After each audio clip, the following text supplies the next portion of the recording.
Previously on the Tomb Slayer podcast. It's funny because you're being raised up in your own thing, Mr. Kitchen Renegade, and at the same time serving still in corporate spaces. Yes, it's fun. People think that it's nothing but fun. Don't get it twisted. We have to work. Yeah, work.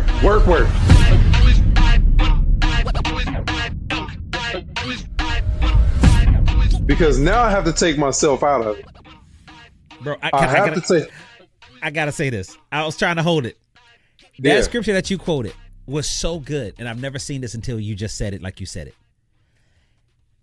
Train up a child in a way they should go. The inference is he's talking to you. You train up a child in the way he should go. And when they're older, they will not depart from it, not you. Yes. He never said they wouldn't depart from you. Yes. He said they wouldn't depart from it. The training that you gave them. So there's a lot of times people get caught up in the fact that I trained them. And you gonna leave me? Thank you, dear. Nah. It's not about you. You trained them so that they wouldn't leave the training, not you. So with your daughter, you trained her up and she left you, but not the training. I just have to throw that in there. So here's the perfect example. I have to get out of the way so God can use her. Come on. And she can get what she's supposed to get. Because if I'm standing there, wow, I'm just in the way. Oh, and he can't use her. Because now it's all about me. You know, so man. Yeah. That's word. Yeah. And I'm gonna go back. I'm gonna go back and I'm gonna do my second part. A lot of times we as people, we want it to be about us. We want it to be about us. I studied for this. I got this accolade. I got this degree. I worked here. I worked there. My resume this, my resume that. At a certain point, I had people tell me, you should tell everybody everything that you've done because you've done a lot in your life. And I've always been like, nah. I'm good. I want the work to speak for itself. Yeah. But yet and still, I was still not putting it into context the way that I should have. Because instead of the work speaking for itself, it should have been, I want God to show up in this place first. I want God to use my work. They say that your gift will make room for you. Yes, sir. Right? And if that's the case, then you step back and allow God to show your gift to the people that he's put you in front of. Because God will put you in front of great men. He sets the table for you. It even says it in the Bible. He sets the table for you. Yes, sir. Right? Yeah. So if he set the table for you, then allow him to go ahead and show off his work that he put in you. You know, it came a point where I had to really submit to his will. You know, and that's where the transition part comes in. I used to fight it. I used to say, man, I don't know what I'm gonna do.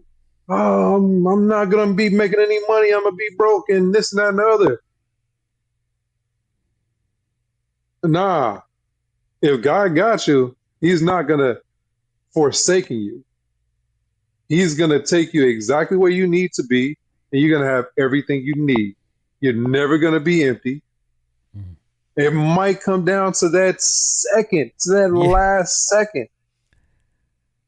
But I guarantee he got you. I guarantee this. So there's been many a times to where I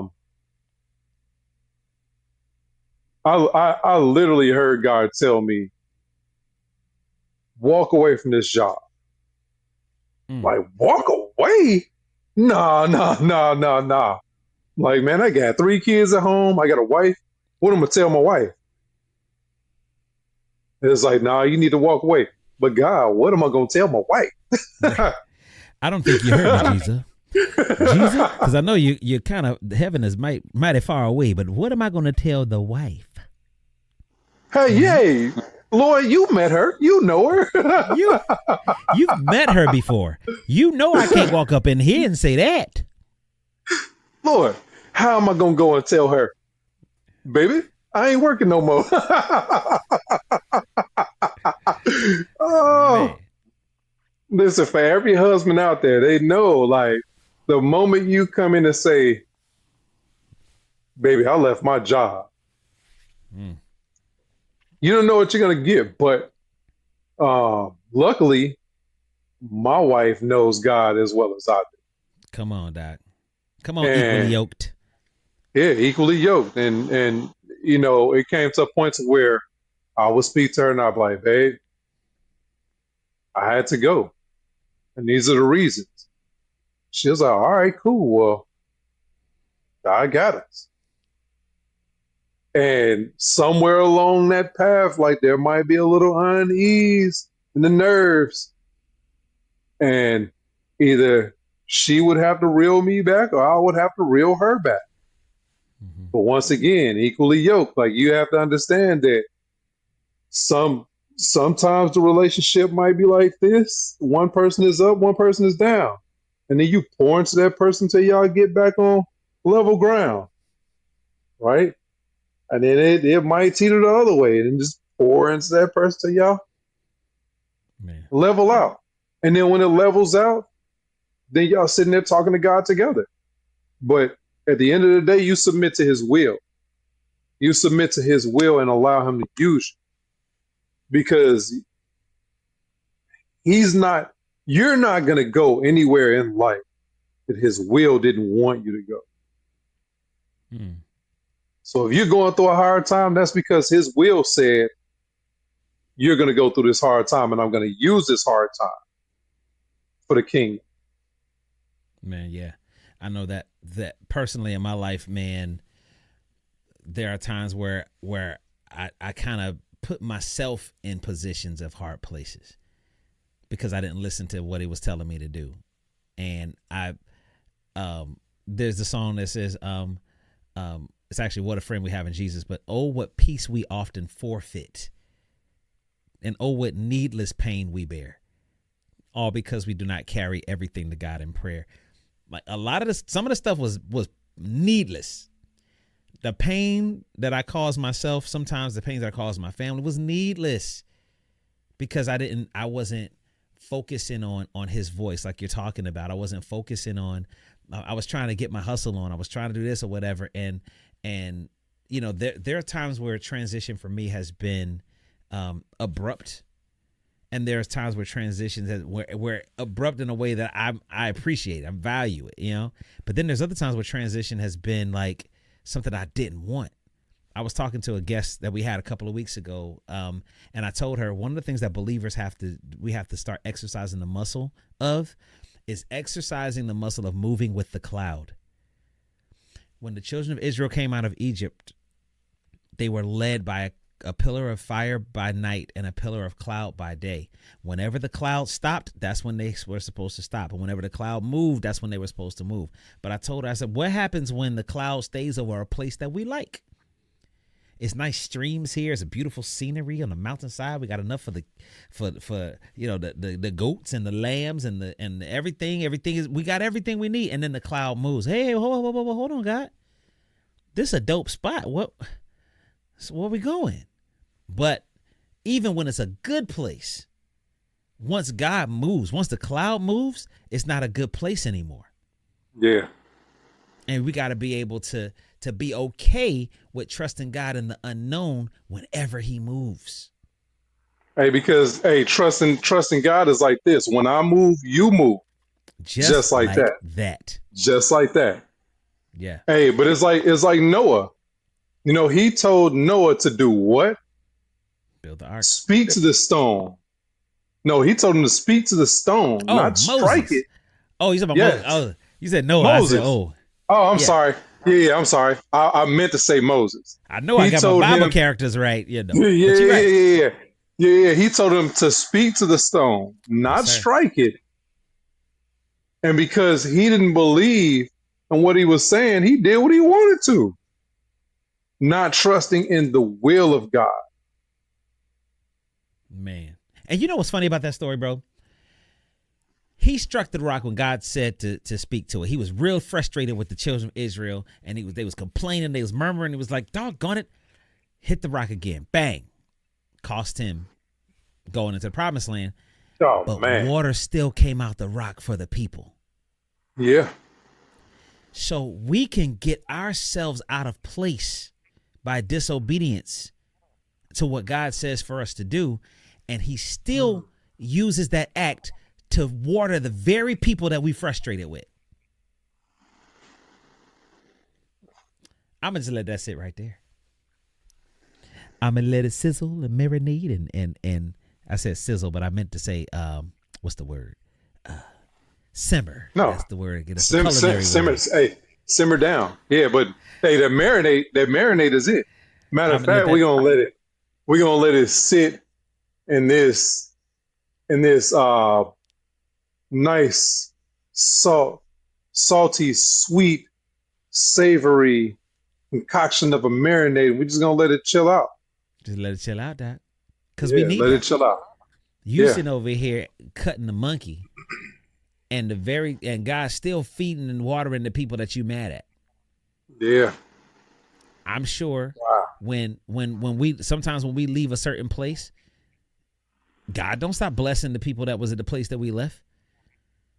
And sometimes he'll continue to bless them so that eventually you over here on your own looking out in the window at what they doing and seeing that God is still blessing them just so you can humble yourself and go back. Just like you did with the Man, chef, bro. listen, I'm at this point to where um I just feel like was it I'm trying to figure out who it was. I can't remember. I think it was Solomon. But all I want is just the will. I don't care about none of this other stuff. I just don't want God to turn his back. I don't.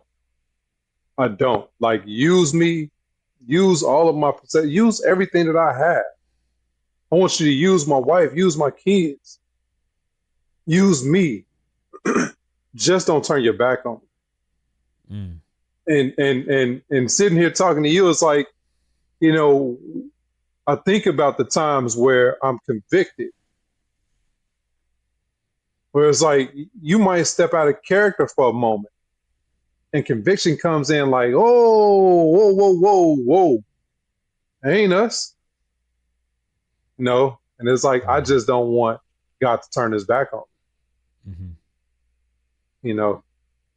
Yeah, That's where use me for your will, Lord.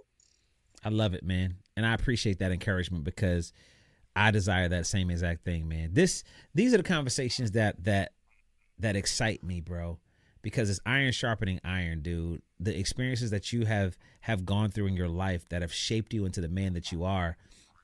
It's a blessing to be friends, man.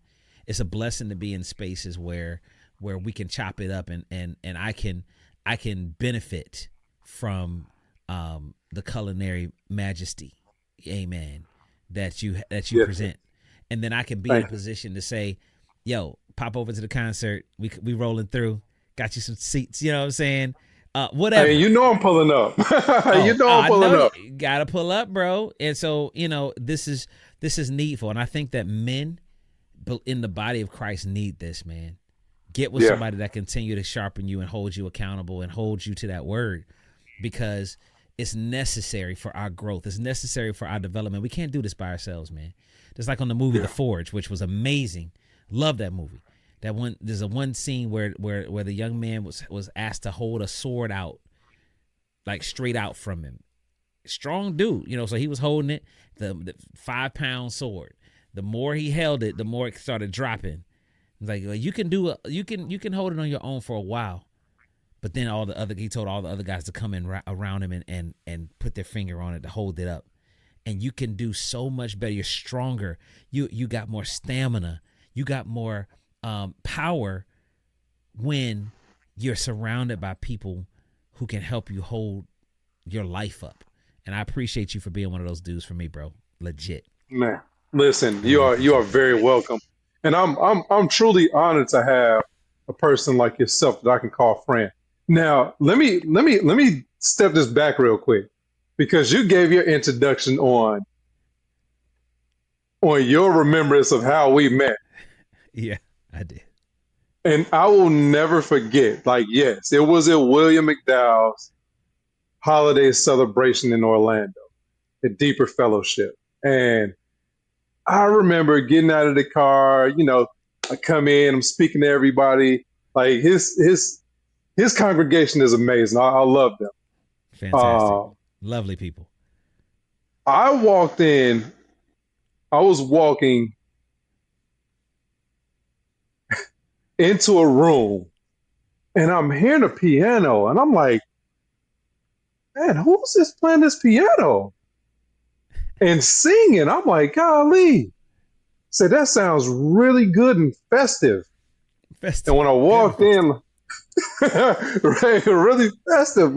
Then I walk in, man, and you just up there, like, you getting it. And I was like, oh, man, this is, I said, I don't know who this guy is. I couldn't see you from afar, but I was like, man, this guy is, man, he got it. Brother. This guy is good.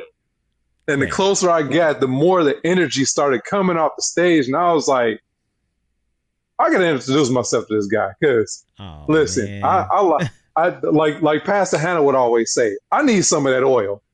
I need some of that oil. And, man, I remember dapping you up, man, and introducing myself. And, that energy it transferred to me. And yes, that was the iron sharpening the iron right there. Oh, brother. And I appreciate it, man. You find yourself in spaces that God does that. He connects you with somebody that's a brother. And it's going to be beyond just that one the introduction. This is a relationship that's going to keep going, man. And I just pray that we continue to water that between us, man, and continue to grow as friends, as brothers, as good husbands to our wives, good fathers to our kids, good businessmen, leaders in the spaces that we're in, bro. And I really, really look forward to you tasting my steak, man, so that I can return the favor. Hey, man, listen. Whenever you're ready, bro. Whenever you're ready, I'll bring my own fork and knife. There it is. In the book bag, in the nice book bag, you got all your other utensils in, man. So we end our podcast asking every guest 3 questions. And I'm going to ask you the same 3 questions right here. You ready? Yep. Question number 1. What is the origin story of one of your childhood nicknames?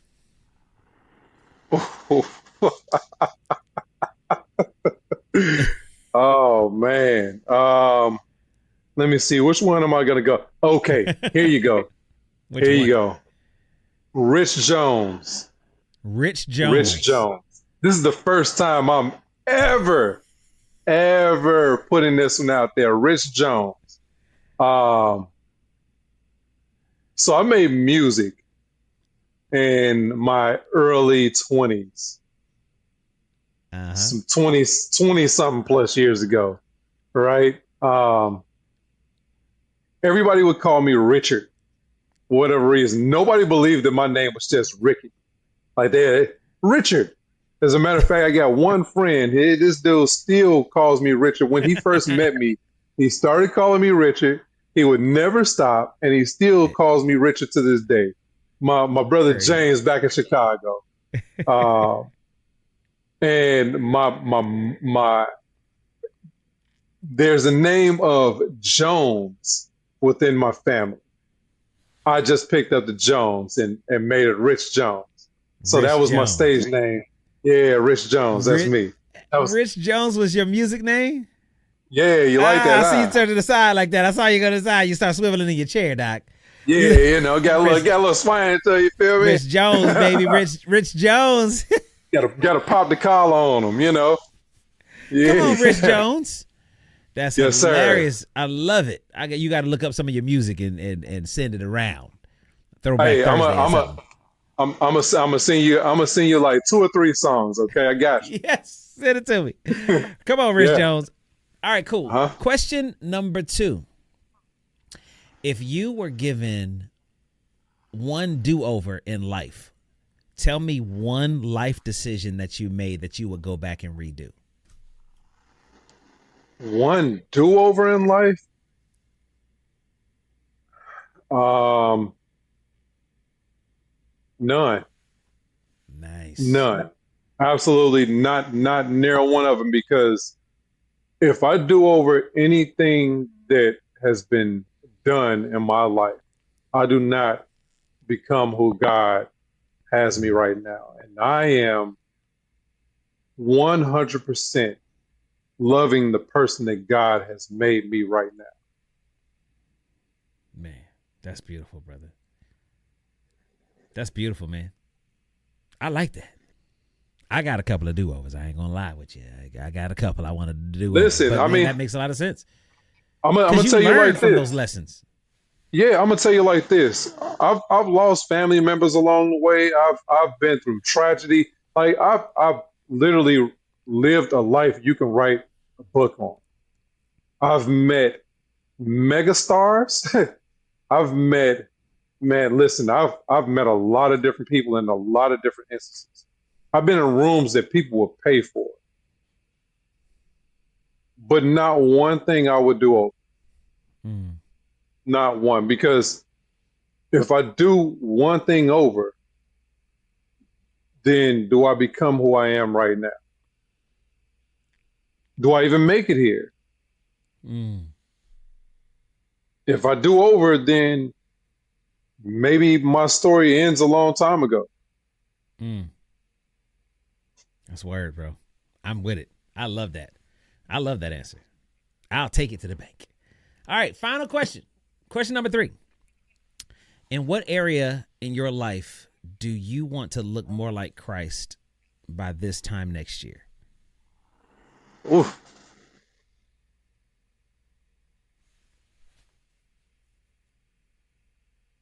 wow, that is an amazing question. Well, thank you, sir. What area of my life do I want to look more like Christ by this time next year? So, yesterday was my birthday, My man. Happy birthday. and thank you. And one of my prayers for my birthday is that I can become a blessing to somebody else. So, I would have to say, I the one area of my life is the blessing department. I want to bless people like Christ blesses people. By this time next year, I want to be more like him, blessing people. Mm, Because it takes a certain level of humility to actually bless people. that's true. Because like if you're blessing people, you're not thinking about if they're deserving of that blessing. If God uses you to bless people, it's not on you to be like, oh, this person don't deserve that blessing, I'm not giving it to him.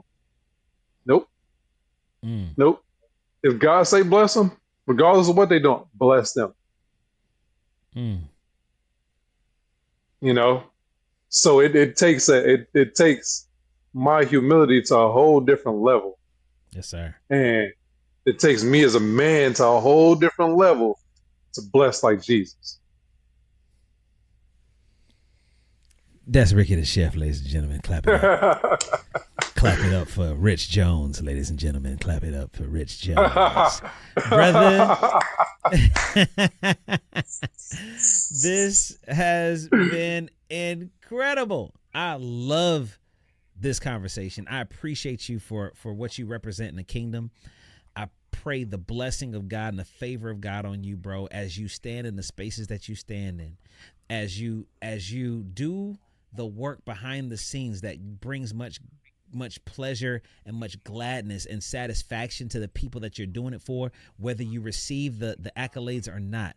May God increase you, and may he increase your capacity to serve as unto the Lord. May he extend his glory to you as one of the greatest in his house, because because he has made you one of the greatest servants in his house. I pray blessings on you, your work, your family, everything, your recipes, brother. Let it fall on you. Let it fall on you, bro, like the latter rain. That's my prayer for you, bro. Thank you. Thank you. Hey, and I'll say this. I pray blessings for you and your family and everything that you put your hands on. I pray that he brings you to a point to where when he works his will through you, he works his will for you, and he works his will for the people around you. Yes. And when that blessing hits you, it pours out on everybody around you. I receive that, Doc. I receive it. Yes, sir. And I received that prayer that you gave me as well. Oh, yes. Just like you're going to receive the steak when you come on down here to Orlando, Doc. Listen here, man. My knife is sharp. Matter of fact, the way you talking, my knife don't even need to be sharp. I'm going to use one of your butter knives. Boop, boop. There it is. If you need that, Doc, don't play. Come on. Brother, come on. I love you, man. I appreciate you, dude. Thank you for joining me tonight, brother. Thank you for having me, man. And I love you as well, man. Thank you. All right, good people, listen up now. If you enjoyed that episode, trust me, there's a lot more where that came from. So make sure you subscribe to Tombslayer YouTube page, because you don't want to miss one of these conversations. You don't want to miss this sweet, sweet hat game either now.